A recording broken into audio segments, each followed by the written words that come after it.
안녕하십니까. 11월 1일 수요일 모닝 브리핑입니다. 먼저 미국 증시 결과 한번 보시죠.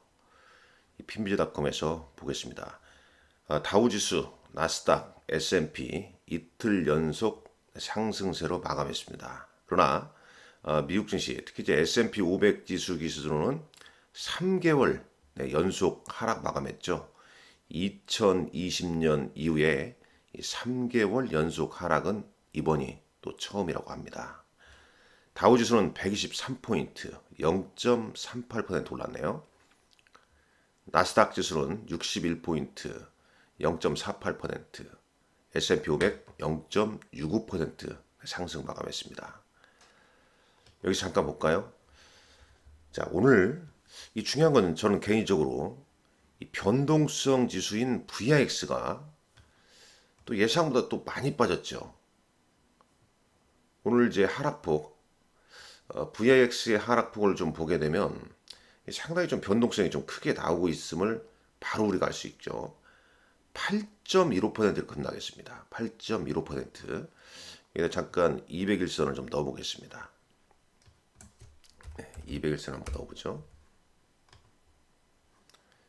자, 200일선이 한 17포인트, 17 정도 되네요. 그러니까 한 여기 정도에 왔을 때 이제 기술적 반등을 보일지, 아니면 200일 이동평선을 또 깰지, 그러면 또 한 3일 연속 하락하게 되면 이제 시장이 변동성이 상당히 좀 낮아지는 국면으로 봐야겠죠. 나스닥 지수입니다. 12,851포인트를 기록하고 있는데 200일선을 재차 좀 회복해주는 모습입니다. 재차 회복해주는 모습이죠. 자, 이런 흐름이 좀 나오고 있을까요? 이런 흐름이 나오는 건지, 아니면 여기서 어떤 흐름을 좀 보일지 조금 더 주시를 해야겠죠. 내일 새벽에 FOMC 회의 결과가 발표되지 않습니까? 자, 그리고 S&P 500 지수 4,193인데 아직 200일 이동평균선 밑에 있죠. 우리나라 사람들은 이제 나스닥 지수를 상당히 많이 봅니다만, 미국에서 이제 가장 중시하는 게 이제 S&P 500 아니겠습니까? S&P 500이 지금 200일 이동평선 밑에 있다는 점. 다우지수는 뭐 200일선 역시 아래에 있죠. 이런 흐름을 좀 보이고 있습니다. 그러니까 일단 좀 탄력적으로 보신다면 나스닥, 그다음에 좀 방어적으로 보신다면 S&P 지수 추이를 좀 보시면 좋을 것 같고요. 자, NDF에서 원달러 환율은 1352원대로 어제 우리 시장, 잠깐 이 자료를 보겠습니다. 이걸 먼저 볼게요. 어제 우리 시장은 1352원이었죠. 50원으로 끝났죠. 근데 지금 1352원대로 좀 오르고 있습니다. 자, 이 부분을 잠깐 보겠습니다. 어제 이제 일본 통화정책 회의에서 수익률 곡선 관리, 혹은 뭐 수익률 곡선 통제, 일드 커브 컨트롤, 이 수정의 10년물이 0.9% 돌파했다고 그러죠. 수익률 곡선 제어 정책에 수정하는 결정이 내리면서 일본의 10년물 국채금리가 0.9% 돌파했죠. 그러면서 일본 엔달러, 달러 대비 엔화가 150엔대를 다시 진입을 했습니다. 이 BOJ의 긴축 예상보다 약간 좀 실망을 했다. 그래서 엔달러 환율을 보게 되면 실제 이렇습니다. 추세가 엄청나게 이렇게 달러 대비 엔화가 확 오른 모습이죠. 환율 추이를 보면요, 이렇게 급등했고요. 원의 환율을 보게 되면 8.92, 8.92로 급락을 했죠. 그만큼 이제 원화는 엔화 대비 약세 기조, 엔화는 강세 기조가 지금 이어지고 있습니다.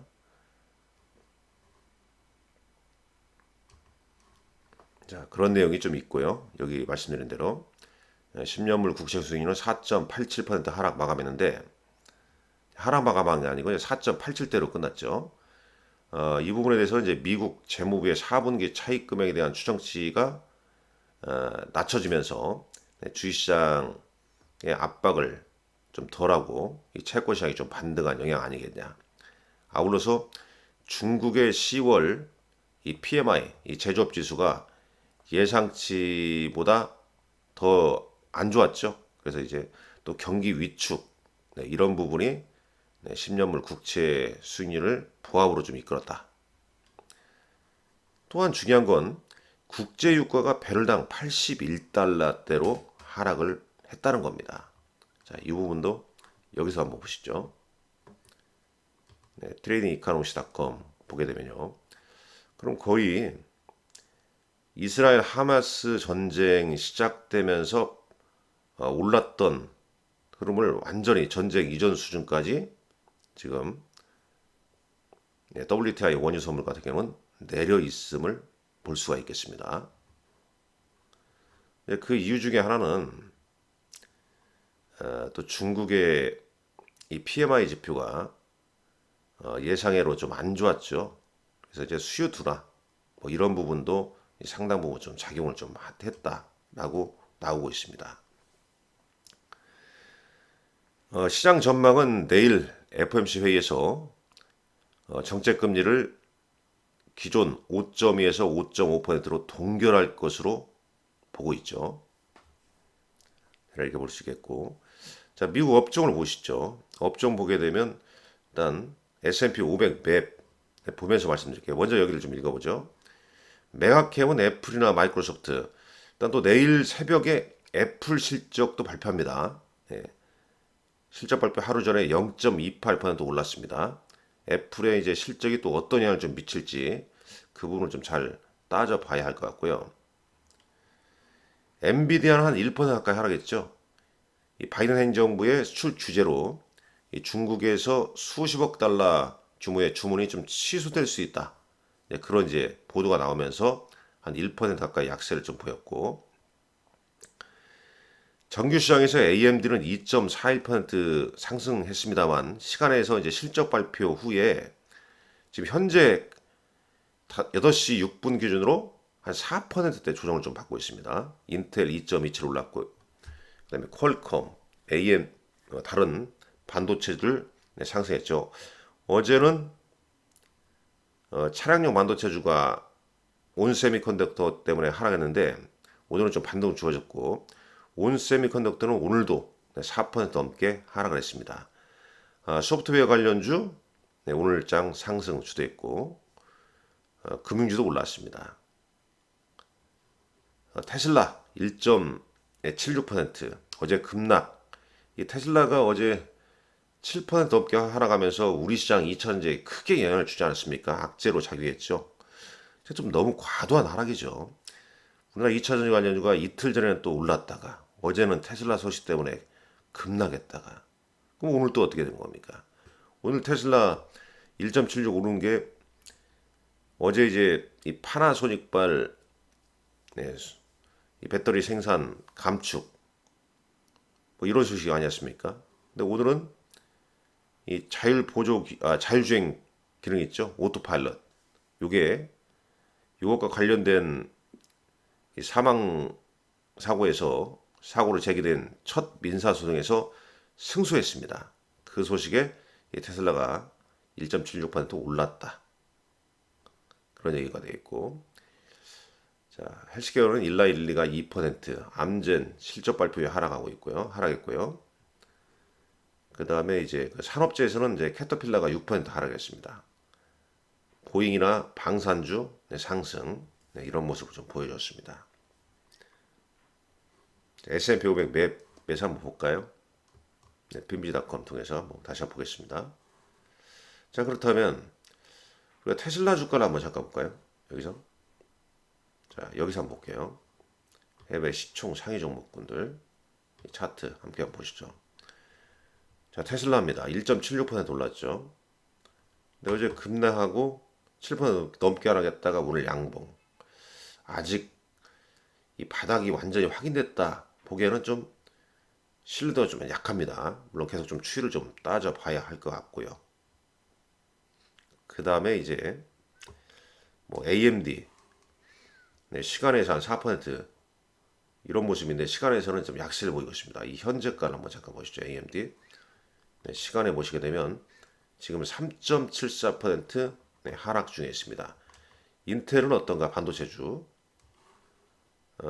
인텔 시간에서 약보합 정도 네, 보여주고 있네요. 이 시간에 또 중요하니까 네, 테슬라도 약보합 정도 보여주고 있고요. 엔비디아 정규 시장에서 0.93% 하락했는데 네, 대부분 좀 시간에서는 좀 약보합을 기술주가 좀 보이고 있음을 지금 현재 기준으로 보여집니다. 자, 그 다음 여기 한번 보시죠. ETF. 네, ETF 중요하죠. ETF. 지금 ETF에 대해서 관심이 상당히 많을 것 같아요. 왜냐면 우리나라 뭐 코스피 코스닥도 많이 빠지면서 인버스 ETF가 최근 오르고 있고 반면에 레버리지 ETF는 계속 약세지 않습니까? 그렇지만 이제 미국 증시는 지금 최근 이틀에 걸쳐서는 레버리지 ETF가 상승을 보이고 있죠. 자, 보시죠. 여기 보게 되면 레버리지 ETF 네, TQQQ 1.46% 올랐고요. SPXL 네, S&P 500 레버리지 3배짜리는 1.78. 반대로 인버스 ETF는 다 하락했죠. 반도체 ETF 올랐죠. 2.55%. VIX는 이제 급락함에 따라서 네, 당연히 그 영향을 좀 받았습니다. 뭐 이거 이 모양새는 거의 지수 모양하고 똑같죠. 네, 지수 모양하고 똑같다 보시면 됩니다. 자, AMD 관련된 얘기를 한번 보시죠. AMD 지금 시간에서 한 3% 후반대 약세인데 4분기 가이던스가 아주 좀 소프트한 네, 가이던스를 제시를 했죠. 이거에 대한 이제 시장이 실망을 한 거죠. 3분기 실적은 네, 시장 예상치를 상회했습니다. 주당 순이익은 68센트 정도 시장에서 예상했는데 70센트가 나왔고 매출액은 57억 달러 대비 58억 달러 나왔습니다. 4분기 매출액을 61억 달러로 전망했죠. 이게 이제 소프트하다는 얘기죠. 시장 예상치는 63억 7천만 달러를 예상했는데 말이죠. 이제 이번 실적에서 AMD의 서버 프로세스와 AI 칩을 포함한 데이터 센터 매출이 16억 달러로 전년 대비 동일했고 특히 이제 서버 CPU 판매가 증가됐다고 합니다. 4분기에도 이런 데이터 센터 매출이 상당히 좀 강력할 것이다. 네, 이렇게 얘기를 했습니다. 자, 조금 전에 살펴봤지만 테슬라 얘기했죠. 네, 테슬라가 이 캘리포니아 이 배심원단이 화요일 날에 테슬라의 오토파일럿 기술이 운전자의 생명을 앗아간 충돌 사고에 책임이 없다고 판결했습니다. 네, 이로 인해서 테슬라 주가가 올랐죠. 그럼 우리나라 어제 심하게 빠진 이차전지 관련주도 조금 올라야 되지 않겠습니까? 자, 캐터필라. 네, 캐터필라. 캐터필라도 역시 지금 3분기 실적은 괜찮았죠. 그런데 이제 다음 분기 전망을 약간 슬라이트 약간 어떤 좀 네, 완만 그러니까 좀 가볍게 좀 제시를 했죠. 그러니까 다음 분기 전망을 역시 다음 분기 전망에 대해서 매출 전망에 대해서 시장 예상치보다 이제 좀 얕게 보니까 네, 주가가 이제 실적 발표한 이후부터 이제 주가 쭉 이렇게 미끄러지는 네, 그런 모습으로 좀 보여졌습니다. 자, 국내 증시 가보시죠. 네, 국내 증시 10월장 역시 뭐 아주 힘들게 마감을 했습니다. 네, 코스피 지수, 코스닥 지수 어제 뭐 참 좋지 않았죠. 잘 이 어려움을 좀 이겨내셔야 됩니다. 자, 코스피 지수 한번 보시죠. 이 월봉상 보게 되면 역시 코스피도 3개월 연속 하락세를 좀 보이고 있고 이 월봉상 이 코스피 이 주소 같은 경우에 상당히 중요하지 않습니까? 이 라인이 이 120일 네, 120일 개월선에서 항상 좀 지지가 되면서, 물론 이제 코로나 때는 깼지만은 이 121선을 좀 깨뜨리게 되면 올라왔습니다. 올라왔죠, 이전에. 그러니까 2300선, 2300선을 좀 내줬으니까 2277까지 빠졌으니까 이 차트상으로 이제 여기를 깨져 있는 상태라고 보시면 됩니다. 과연 이렇게 좀 반등이 좀 나올지 10월 달부터 좀 11월 달부터 지켜 보셔야 할 것 같고, 미국 경우에 뭐 셀인 메이, 바인 노벰버, 노벰버인데 11월 달인데 좀 주시를 좀 해보죠. 네, 코스닥도 마찬가지입니다. 코스닥도 이 121개월선에서는 네, 깨트리게 되면 좀 반등을 좀 보여주는 네, 그런 흐름이죠. 그래서 11월은 추가 하락보다는 반등이 좀 나와줘야 되는 달이기도 합니다.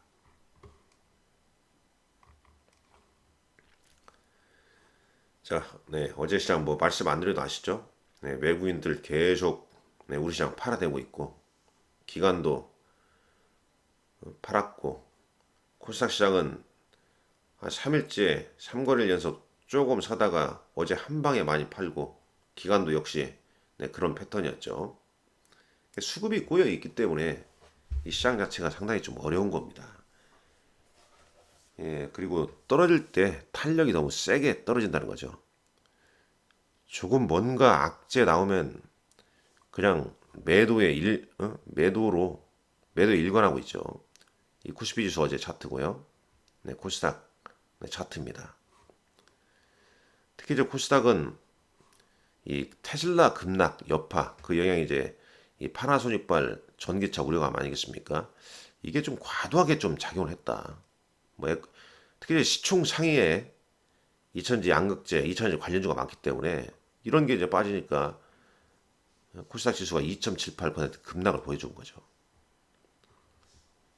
오늘 미국 시장의 어떤 흐름 봤을 때는 반등을 좀 시도할 것으로 예상됩니다. 그러나 여전히 추세 자체가 하락 추세이기 때문에 반등은 이럴 때 이제 반등이 나오더라도 5일선을 강력하게 돌파하지 않는 한 네, 매물 부담은 여전히 좀 있다. 이렇게 좀 봐야겠습니다. 물론 이제 미국 시장 흐름에 따라서 네, 시장은 좀 달라질 수도 있습니다. 그렇기 때문에 우리가 희망을 가지고 잘 이겨내셔야 된다. 그 말씀을 드리는 겁니다. 어제 시간에서 상승한 종목들 뭐 그렇게 눈에 띄는 종목이 보이지 않습니다. 뭐 코스닥, 한국 알코올만 네, 강세를 보였네요. 네, 관련 기사 한번 찾아보시고요. 어제 특징주 잠깐 보는 겁니다. 특징주 왜 빠지고 왜 올랐는지 좀 알고는 있어야 될 거 아니겠습니까? 어제 이제 화장품 관련주는 상당히 좀 올랐죠. 아모레퍼시픽은 이제 코스 RX 지분 추가 인수 효과에 뭐 급등했다는 소식. 테슬라 하락이 국내 2차 전지 관련주가 줄줄이 좀 하락했다는 소식. 그 다음에 이제 또 김포 서울시 편입 추진에 또 이런 테마주가 좀 형성이 좀 돼 있네요.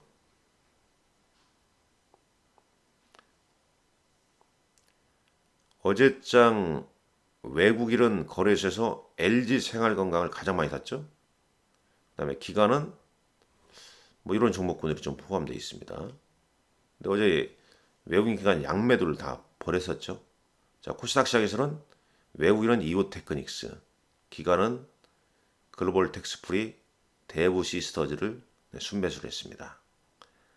자, 오늘 일정 보시죠. 오늘 10월 수출입 동향 발표합니다. 네, 10월 수출입 동향 4분기의 첫 번째 수출입 동향을 발표한다는 얘기가 되는 거고, 그 다음에 이제 내일 새벽에 FMC의 결과 있고요. 그 다음에 이제 루닛 유상청약이 오늘과 내일 이틀에 걸쳐서 있죠. 네, 신주 상장 예정일은 11월 24일.